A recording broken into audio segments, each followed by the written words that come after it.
Hello everyone, myself Dr. Usha Vyas. Today my topic is 12th night. This is prescribed in second year, and here I will discuss life of Shakespeare.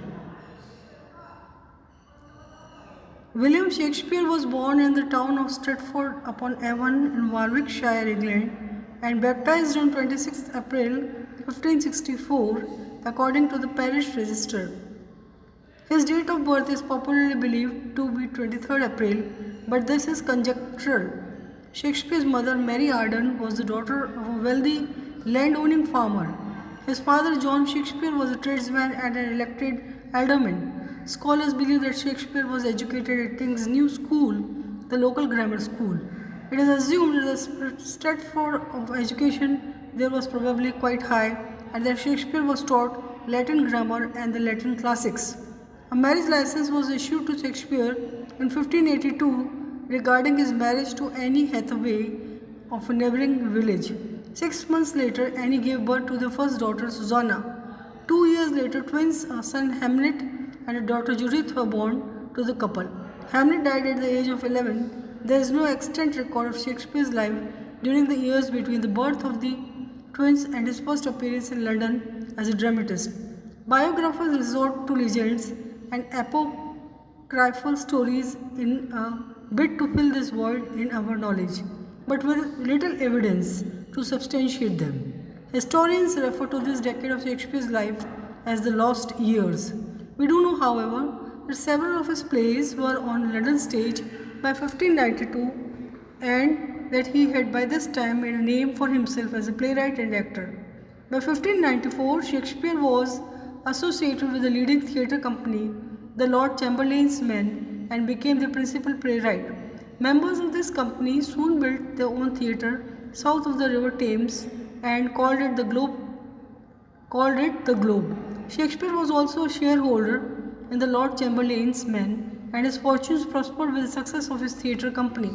When James I came to the throne, the company was awarded a royal patent and changed its name to the King's Men. A few years later, they took over the indoor theatre at Blackfriars, which they used for winter performances. Shakespeare was quite well off in his later years and divided his time between London and Stratford. In 1596, he acquired a coat of arms for his family and with it a gentlemanly status for himself. The next year, he purchased New Place, the second largest house in Stratford. He later purchased more land, among other property, and managed his resources shrewdly. He died on 23rd April 1616 in his hometown of Stratford and was buried in Holy Trinity Church. During the mid-19th century, some scholars began expressing doubts regarding the authorship of the works traditionally attributed to Shakespeare.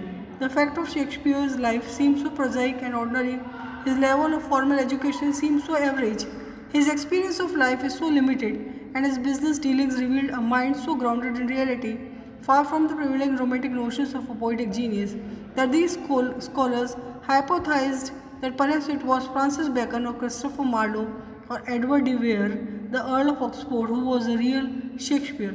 However, scholarly consensus has more or less rejected almost all such legends and speculations. Shakespeare achieved a good measure of fame as a playwright in his own lifetime. His status as a poet dipped during the late 17th century. The critics of the Restoration and early New Classical period favored those playwrights who followed classical ideals.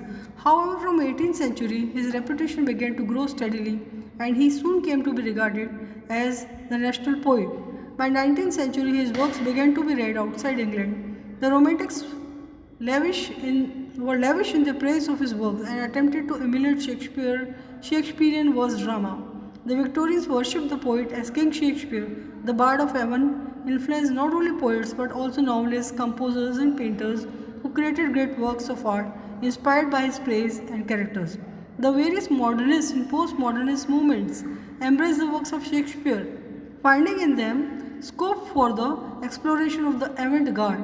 The plays of Shakespeare have been translated into every major language and are regularly studied and performed throughout the world. His contemporary Ben Jonson had presciently remarked, of Shakespeare that he was not of an age but for all time. We know now how true those words were. And this is all for today. Thanks for watching.